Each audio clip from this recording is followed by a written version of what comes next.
నమస్తే తెలంగాణ. నా పేరు Rajesh. Welcome to T News. ముందుగా హెడ్లైన్స్. తెలంగాణ శాసన మండలి ప్రతిపక్ష నేతగా ఎమ్మెల్సీ మధుసూదనాచారి బాధ్యతలు స్వీకరించారు. కార్యక్రమానికి హాజరైన కేటీఆర్, తలసాని, ఇతర ప్రజాప్రతినిధులు అభినందనలు తెలిపారు.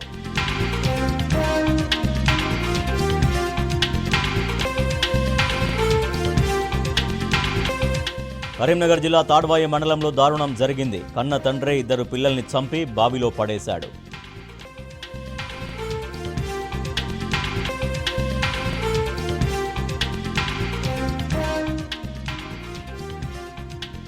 జీహెచ్ఎంసీ పరిధిలో హత్యలు రోజురోజుకు పెరుగుతున్నాయి.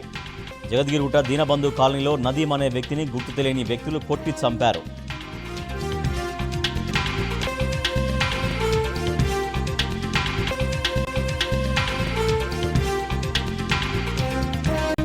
నల్లగొండ జిల్లా గుర్రంపోడులో భారీ చోరీ జరిగింది. అర్ధరాత్రి వైన్ షాపు నుంచి లక్షలు విలువ చేసే మద్యం బాటిళ్లను దొంగలు ఎత్తుకెళ్లారు.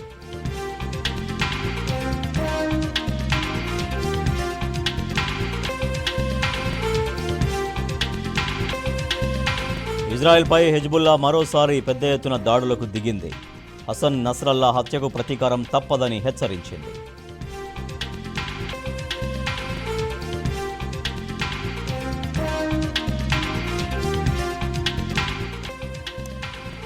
తెలంగాణ శాసన మండలిలో ప్రతిపక్ష నేతగా ఎమ్మెల్సీ మధుసూదనాచారి బాధ్యతలు స్వీకరించారు. ఈ కార్యక్రమానికి బీఆర్ఎస్ వర్కింగ్ ప్రెసిడెంట్ కేటీఆర్, మాజీ మంత్రి తలసాని శ్రీనివాస్ యాదవ్ హాజరయ్యారు. విపక్ష నేతగా బాధ్యతలు స్వీకరించిన మధుసూదనాచారికి అభినందనలు తెలిపారు. బీఆర్ఎస్ అధినేత తనకు అప్పగించిన బాధ్యతను సమర్థవంతంగా నిర్వహిస్తారని మధుసూదనాచారి తెలిపారు.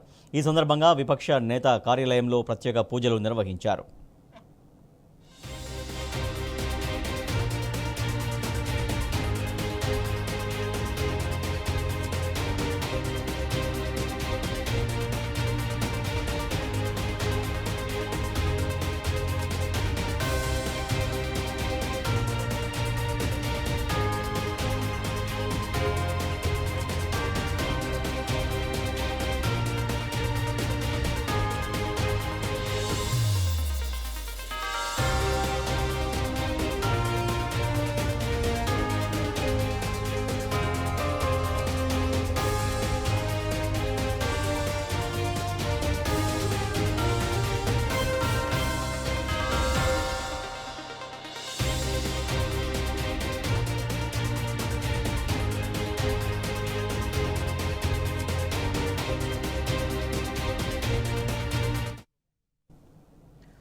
కాంగ్రెస్ నేతలు గొప్పగా మాట్లాడబోయి నోరు జారుతున్నారు. ముఖ్యంగా ఉమ్మడి వరంగల్ జిల్లా నేతలు వివాదాస్పద వ్యాఖ్యలు చేస్తున్నారు. నోటి దురుసు మాటలతో వరుసగా వార్తల్లో నిలుస్తున్నారు. ఆలోచన లేకుండా తొందరపాటుతో మాట్లాడి చిక్కుల్లో పడుతున్నారు. కాంగ్రెస్ నేతల వైఖరి పరిస్థితి చేయి దాటిపోయాక నాలుక కరుచుకున్న చందంగా ఉంటుందన్న విమర్శలు వెల్లువెత్తుతున్నాయి.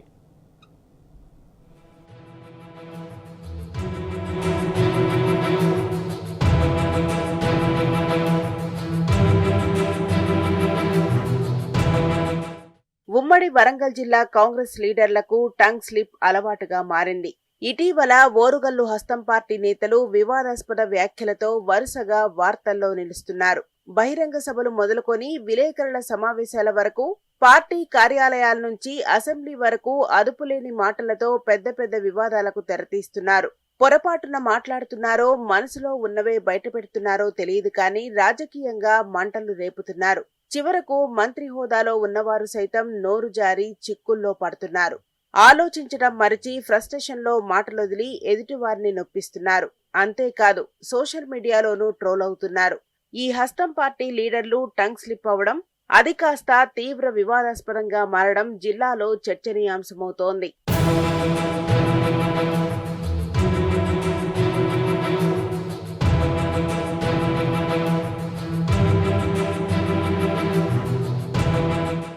వరంగల్కు చెందిన మంత్రి కొండా సురేఖ చేసిన వ్యాఖ్యలు రాష్ట్ర వ్యాప్తంగా తీవ్ర దుమారం రేపాయి. రాజకీయ దాడి చేసే క్రమంలో సురేఖ సినిమా హీరో నాగార్జున కుటుంబాన్ని కించపరిచేలా వాడిన మాటలు ఇటు రాజకీయ రంగాన్ని, అటు సినీ ఇండస్ట్రీని కురిపేశాయి. పోలీస్ కేసులు, పరువు నష్టం దావాల వరకు దారితీశాయి. సురేఖ వ్యాఖ్యలను తీవ్రంగా ఖండిస్తూ సినీ ప్రముఖులు సోషల్ మీడియా వేదికగా పోస్టులు పెట్టడంతో రచ్చ మరింత పెద్దదైంది. ఆ తర్వాత అనుకోకుండా మాట్లాడారని, అక్కినేని కుటుంబం బాధపడిందని తెలుసుకుని తాను బాధపడ్డారని వివరణ ఇచ్చారు.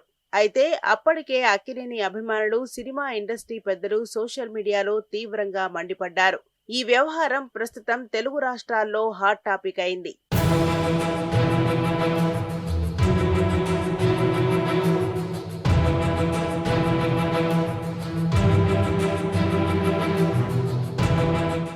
మంత్రి కొండా సురేఖ, పరకాల ఎమ్మెల్యే ప్రకాష్ రెడ్డి ఫోన్ సంభాషణ రాజకీయంగా దుమారం రేపింది. మే 7న లీకైన ఈ ఆడియో తనకు తెలియకుండానే మేయర్ను పార్టీలో చేర్చుకున్నారని సురేఖ అనడం చర్చనీయాంశమైంది. మంత్రి నియోజకవర్గానికి చెందిన మేయర్ను ఆమెకే తెలియకుండా పార్టీలో చేర్చుకోవడమేంటి అన్న అభిప్రాయాలు వ్యక్తమయ్యాయి. అటు మంత్రి తనకు ధమ్కీ ఇస్తున్నారని ప్రకాష్ రెడ్డి నొచ్చుకోవడంపైన పార్టీ శ్రేణులు చర్చించుకుంటున్నాయి. అంతేకాదు, ఇంతకు వీళ్ళిద్దరి ఫోన్ సంభాషణను ఎవరు లీక్ చేశారనే దానిపై పార్టీలో అంతర్గత చర్చ జరుగుతోంది.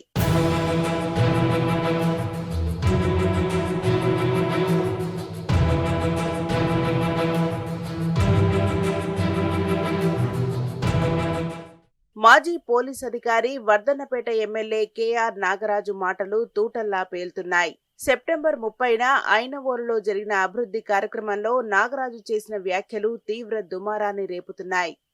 బడి కడితే మేధావులు, గుడి కడితే బిచ్చగాళ్లు పెరిగిపోతారని ఎమ్మెల్యే అనడంపై ఓ వర్గం ప్రజలు మండిపడుతున్నారు. నాగరాజు రాజీనామా చేయాలంటూ ఆందోళనలకు దిగారు. బేషరతుగా క్షమాపణ చెప్పాలని డిమాండ్ చేస్తున్నారు. అయితే గుడులు కడితే బిచ్చగాళ్లవుతారన్న పదాన్ని కొందరు దొంగస్వాములను ఉద్దేశించి మాత్రమే అన్నానని నాగరాజు వివరణ ఇచ్చారు.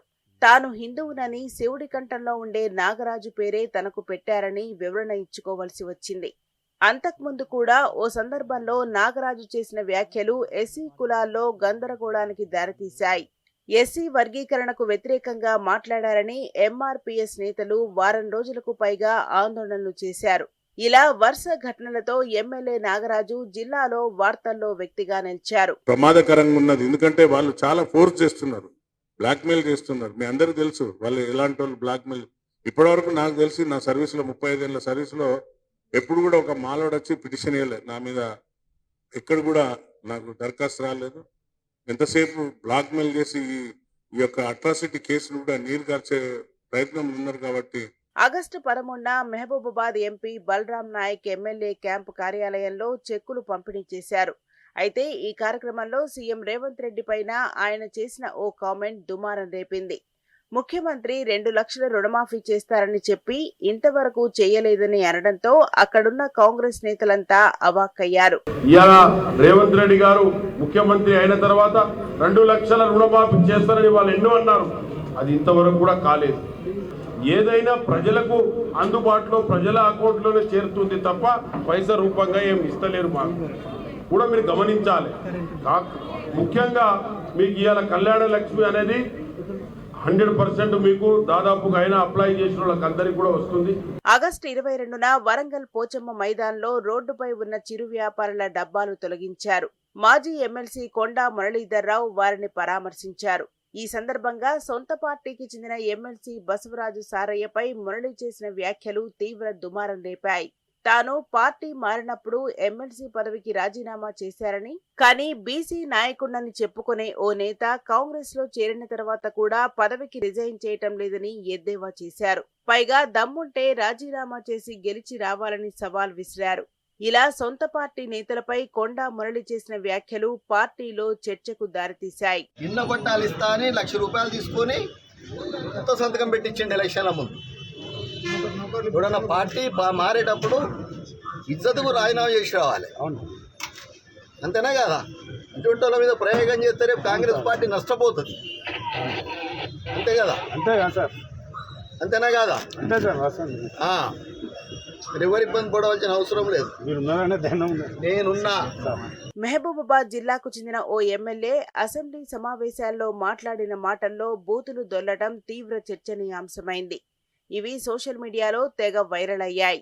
అనుకోకుండా వచ్చిన పదాలే అయినప్పటికీ అసెంబ్లీ సాక్షిగా నోరు జారడంతో సదరు శాసనసభ్యుడు విపరీతంగా ట్రోలయ్యారు.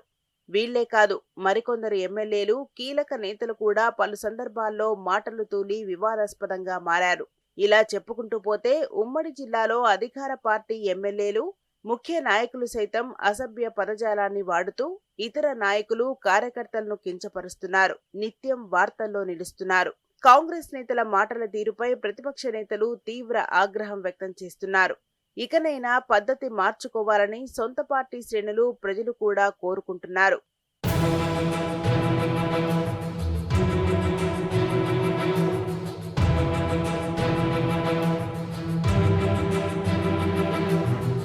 ఢిల్లీ యూనివర్సిటీ మాజీ ప్రొఫెసర్, రచయిత, విద్యావేత్త జిఎన్ సాయిబాబా కన్నుమూశారు.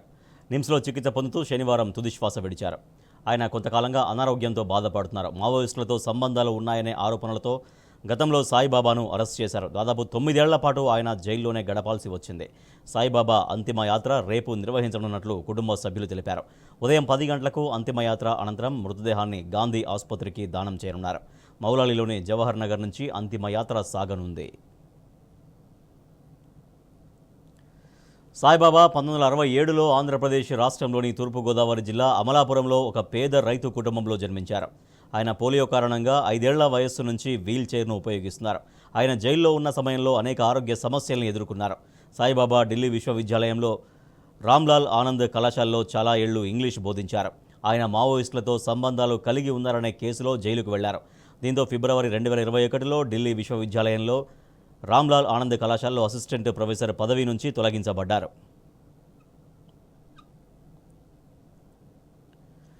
మావోయిస్టులతో సంబంధాలు ఉన్నాయనే అభియోగాలపై 2014లో మహారాష్ట్ర పోలీసులు సాయిబాబాను అరెస్ట్ చేశారు.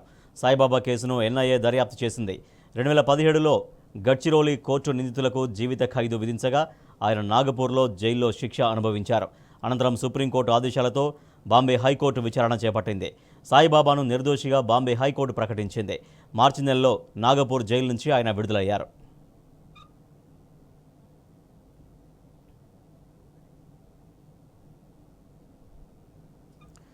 నాగర్ కర్నూలు జిల్లాలో కాలువలోకి దూసుకెళ్లిన ఆటో ప్రమాదంలో మహిళ మృతి, పలువురికి గాయాలు. పత్తి ఏరేందుకు ఆటో వెళుతున్న మంతడి గ్రామానికి చెందిన 13 మంది కూలీలు. ప్రమాదంలో మంతడి గ్రామానికి చెందిన మహమ్మదీ బేగం మృతి, మరికొందరు కూలీలకు గాయాలు. జిల్లా ఆసుపత్రికి తరలింపు.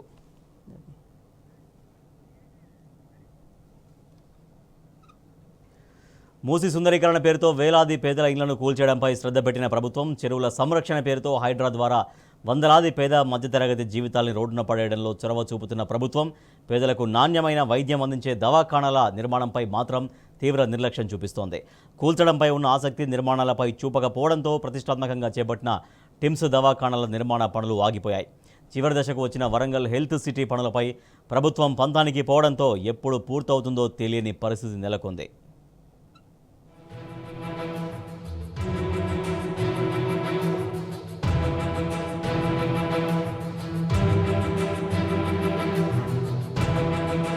పేదలకు ఉత్తమమైన నాణ్యమైన వైద్య సేవలు అందించడంతో పాటు గాంధీ, ఉస్మానియా, నిమ్స్ దవాఖానాలపై ఒత్తిడి తగ్గించేందుకు గత కేసీఆర్ ప్రభుత్వం హైదరాబాద్ నలువైపులా టిమ్స్ దవాఖానాల నిర్మాణాలు చేపట్టింది. తెలంగాణలో హైదరాబాద్ తర్వాత పెద్ద నగరమైన వరంగల్లో హెల్త్ సిటీ పేరుతో భారీ దవాఖానా నిర్మాణం మొదలుపెట్టింది. కేసీఆర్ ప్రభుత్వం ఉన్నన్నాళ్లు ఈ 4 భవనాల నిర్మాణ పనులు పరుగులు పెట్టాయి. కాంగ్రెస్ ప్రభుత్వం అధికారంలోకి వచ్చిన తర్వాత అర్ధాంతరంగా పనులు నిలిపివేశారు. పనులకు సంబంధించిన కాంట్రాక్టు ఏజెన్సీతో చేసుకున్న ఒప్పందానికి జరుగుతున్న నిర్మాణానికి పొందనలేదనే కారణంతో కాంగ్రెస్ ప్రభుత్వం దవాఖానాల పనుల్ని నిలిపివేసింది. విజిలెన్స్ విచారణకు ఆదేశించింది. దీంతో పాటు కాంట్రాక్టర్లకు చెల్లించాల్సిన 350 కోట్ల రూపాయల బిల్లులు పెండింగ్లో పెట్టింది. వాస్తవానికి కాంట్రాక్టర్ పనులు అప్పగించిన అనంతరం అవసరాలకు అనుగుణంగా గత ప్రభుత్వం డిజైన్లో కొన్ని మార్పులు చేసింది. వివిధ వర్గాల నుంచి వచ్చిన విజ్ఞప్తులు, మారుతున్న వైద్య విధానాలు, సాంకేతిక అంశాలను దృష్టిలో పెట్టుకుని మార్పులు జరిగినట్టు అధికారులు చెప్తున్నారు. అయితే కాంగ్రెస్ ప్రభుత్వం మాత్రం ఇందులో ఏదో మతలబు జరిగిందనే అనుమానంతో పనుల్ని నిలిపివేసిందని అంటున్నారు. వాస్తవానికి వచ్చే ఏడాది మార్చి నాటికే 3 టిమ్స్ దవాఖానాల్ని అందుబాటులోకి తేవాలని, అనంతరం ఉస్మానియా దవాఖానా పునర్నిర్మాణం చేపట్టాలని బీఆర్ఎస్ ప్రభుత్వం ప్రణాళికలు రూపొందించింది. 3 కొత్త దవాఖానాలు అందుబాటులోకి వస్తే ఉస్మానియా దవాఖానా నిర్మాణ పనులు చేపట్టినా పేదల వైద్య సేవలకు ఇబ్బంది ఉండదనేది గత ప్రభుత్వ ఆలోచన. అయితే ఇప్పుడు ప్రభుత్వం పనులు నిలిపివేయడం వల్ల వాటి నిర్మాణం ఎప్పటికి పూర్తవుతుందో అర్థం కావడం లేదు. మరోవైపు నిమ్స్ విస్తరణ పనులు కూడా నిలిచిపోయినట్టు సమాచారం. ప్రభుత్వం గ్రీన్ సిగ్నల్ ఇచ్చే వరకు పనులు ముందుకు సాగే అవకాశం లేదని R&B శాఖ అధికారులు చెబుతున్నారు.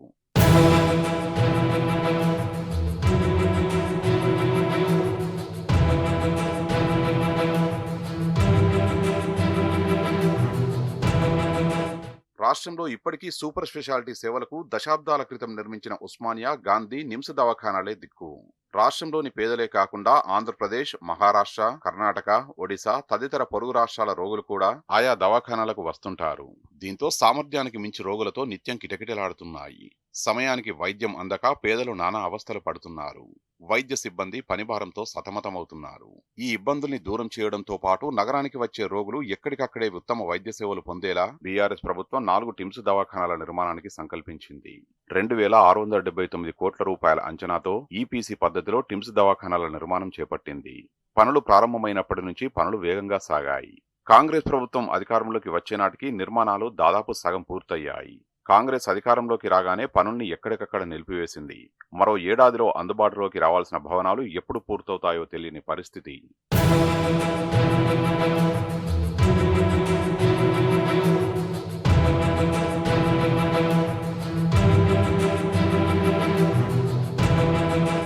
వరంగల్ హెల్త్ సిటీతో పాటు 3 టిమ్స్ దవాఖానాల నిర్మాణానికి ప్రభుత్వం ఇప్పటికే 100 కోట్ల రూపాయలు వెచ్చించింది.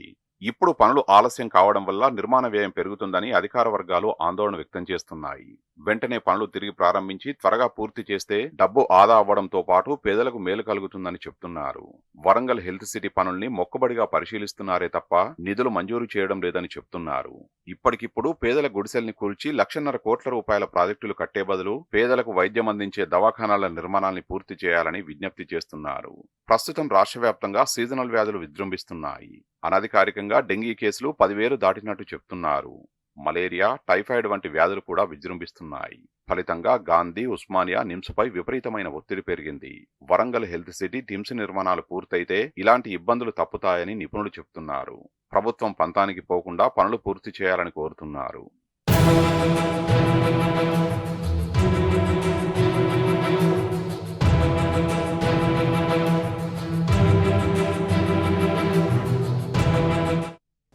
బీజేపీపై తీవ్ర ఆరోపణలు చేశారు కాంగ్రెస్ పార్టీ అధ్యక్షుడు మల్లికార్జున ఖర్గే. భారతీయ జనతా పార్టీ ఉగ్రవాదుల పార్టీ అన్నారు. కాంగ్రెస్ను అర్బన్ నక్సల్స్ నడిపిస్తున్నారన్న ప్రధాని మోడీ వ్యాఖ్యలపై ఖర్గే ఆగ్రహం వ్యక్తం చేశారు. బీజేపీకి ఎన్నో హత్యలతో సంబంధం ఉందని విమర్శించారు. అలాంటి పార్టీ నుంచి వచ్చిన మోడీకి కాంగ్రెస్పై నిందలు వేసే హక్కు లేదన్నారు. అటు మల్లికార్జున ఖర్గే వ్యాఖ్యలకు బీజేపీ కౌంటర్ ఇచ్చింది. ఉగ్రవాదులకు మద్దతు తెలిపే పార్టీ తమపై ఆరోపణలు చేయడం విడ్డూరంగా ఉందని కేంద్ర మంత్రి గిరిరాజ్ సింగ్ విమర్శించారు. ఖర్గే తన పార్టీ గురించి చెప్పబోయి పొరపాటున బీజేపీ అని సంబోధించారని మరో మంత్రి ప్రహ్లాద్ జోషి మండిపడ్డారు. ఢిల్లీలో బాట్లా హౌస్ ఎన్కౌంటర్లో ఉగ్రవాదులు చనిపోతే సోనియా గాంధీ కన్నీళ్లు పెట్టుకున్నారని ఆరోపించారు. పార్లమెంట్పై ఉగ్రదాడికి పాల్పడిన అఫ్జల్ గురుపై కాంగ్రెస్ మెతక వైఖరిని అనుసరించిందని ఎక్స్లో పోస్ట్ చేశారు. ఉగ్రవాదుల కార్యకలాపాలను నిరోధించేందుకు తీసుకొచ్చిన పోటా చట్టాన్ని 2004లో కాంగ్రెస్ రద్దు చేసిందని మండిపడ్డారు.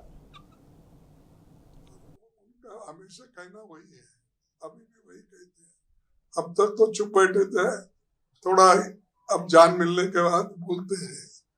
तो अर्बन नक्सल तो जो बुद्धिवादी है, प्रोग्रेसिव, उसको अर्बन नक्सल बोलना, कांग्रेस है उसको बोलना, ये उनकी आदत है. वो खुद ही क्या है बोले तो उनकी पार्टी टेररिस्ट की पार्टी है. लिंचिंग करते हैं, मारते हैं, शेड्यूल कास्ट के लोगों के मुंह में पेशाब करते हैं, ट्राइबल लोगों को लाके रेप करते हैं. तो टेररिस्ट पार्टी तो उनकी है. और जो लोग करते हैं उन लोगों को ये लोग सपोर्ट करते हैं और ऊपर से दूसरों को कहते हैं. मोदी को तो कोई हक नहीं है. उनकी गवर्नमेंट जहाँ है वहां पर शेड्यूल कास्ट के ऊपर अत्याचार होता है, खासकर ट्राइबल पे अत्याचार होता है. और ऊपर से ये बात भी उन्हें कहते हैं कि देखिए तुम्हारे ऊपर अन्याय, क्या हुकूमत हमारी है, गवर्नमेंट तुम्हारी है, तुम कंट्रोल कर सकते हो. लेकिन मोदी की आदत है ऐसा ही बोलने की. देश के बारे में कम बोलते हैं, लोगों के बारे में कम बोलते हैं, पार्टी के बारे में ज्यादा बोलते हैं. ఇజ్రాయెల్పై ప్రతీకారంతో రగిలిపోతున్న హెజ్బుల్లా గంటల వ్యవధిలో మరోసారి ఇజ్రాయెల్పై దాడికి పాల్పడింది. కీలక స్థావరాలైన హైఫా నగరంపై డ్రోన్లను ప్రయోగించింది. అయితే హెజ్బుల్లా దాడులను ఇజ్రాయెల్ ఇంకా ధృవీకరించలేదు. హసన్ నస్రల్లా మరణించినప్పటికీ తమ శక్తి సామర్థ్యాలు చెక్కు చెదరకుండా ఉన్నాయని హెజ్బుల్లా చెబుతోంది. ఇజ్రాయెల్పై దాడులు కొనసాగుతాయని వారంతా నిరాశ్రయులు కావడం తప్పదని హిజ్బుల్లా డిప్యూటీ చీఫ్ నైమ్ కాసిం హెచ్చరించారు. అగ్రనేతల మరణంతో హిజ్బుల్లా నాయకత్వ లేమిని ఎదుర్కొంటోందన్న వార్తల నేపథ్యంలో కాసిం వ్యాఖ్యలు తీవ్ర చర్చనీయాంశమయ్యాయి.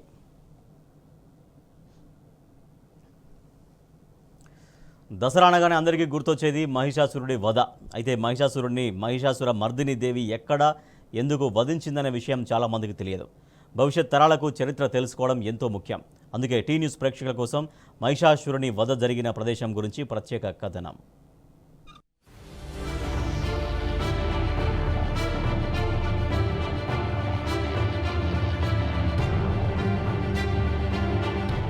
ఛత్తీస్గఢ్ రాష్ట్రంలోని బస్తర్ ఏరియా ఎన్నో అందాలకు నెలవు. అక్కడ వాటర్ ఫాల్స్, అతి పురాతన చారిత్రక కట్టడాలు అనేకమున్నాయి.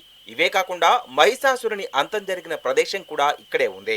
ఆ ప్రదేశాన్ని టీ న్యూస్ ప్రేక్షకులకు ఇప్పుడు చూపించబోతున్నాం. కొండగాం జిల్లాలోని పరస్గాం బ్లాక్ హెడ్ క్వార్టర్స్ నుంచి 16 కిలోమీటర్ల దూరంలో బడే ఢోంగర్ అనే గ్రామం ఉంది. ఆ ఊరిలోని బైసా దోండ్ అనే గుట్టపై మహిషాసురుణ్ణి అమ్మవారు వధించారు. అందుకే ఈ బడే డోంగర్ కు అతి పురాతన చరిత్ర కలదు.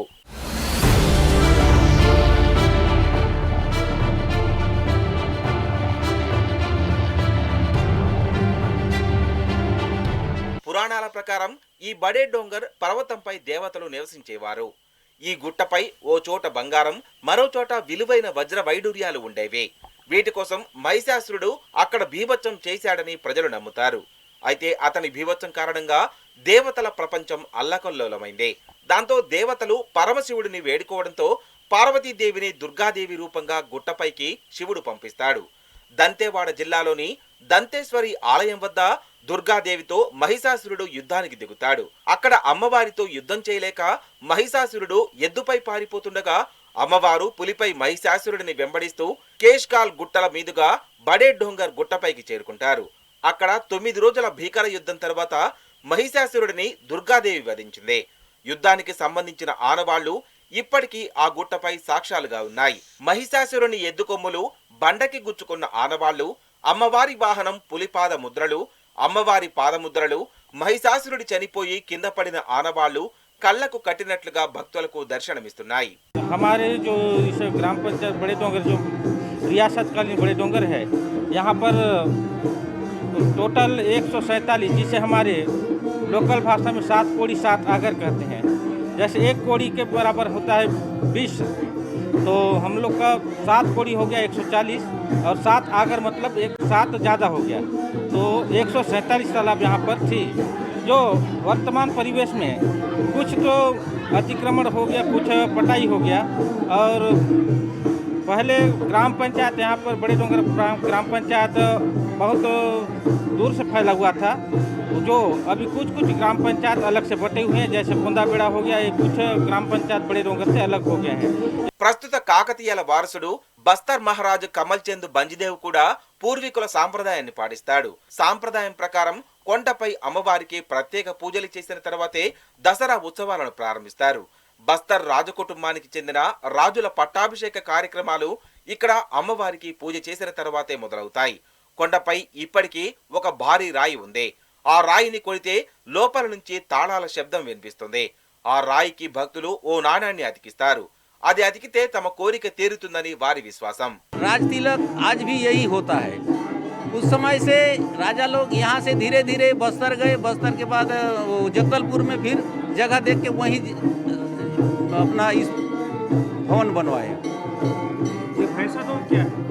भैंसा दोंद एक ऐसा है, सियानों को बताने के हिसाब से और इतिहास के हिसाब से भैंसा दोंद मतलब हमारे भाषा से बोलते हैं भैंसा दोंद। भैंसा दोंद का मतलब होता है भैंसासुर और माँ दुर्गा की युद्ध। भैंसासुर जब हाहाकार मचाया था इस पृथ्वी में, तब माँ दंतेश्वरी ने भैंसासुर से वध करते करते लड़ाई करते करते यहीं आ गई। तो यहाँ ये पहाड़ में चढ़ने के बाद आज भी चट्टान के ऊपर माँ भैंसासुर का और माँ की युद्ध भूमि का स्थल दिखाई दे रहा है। और उसके बाद जब लड़ते लड़ते भैंसासुर यहाँ से मायावी था, वो यहीं से कहीं भग गया। యుద్ధం జరిగిన ప్రాంతంలో ఉన్న గుర్తులను భవిష్యత్ తరాలకు అందించాలనే లక్ష్యంతో అక్కడి ప్రభుత్వం గుర్తుల చుట్టూ వలయాలను ఏర్పాటు చేసింది. ప్రతి సంవత్సరం దసరా సమయంలో ఈ దంతేశ్వరి ఆలయానికి వేలాది మంది భక్తులు వచ్చి అమ్మవారిని దర్శించుకుంటారు.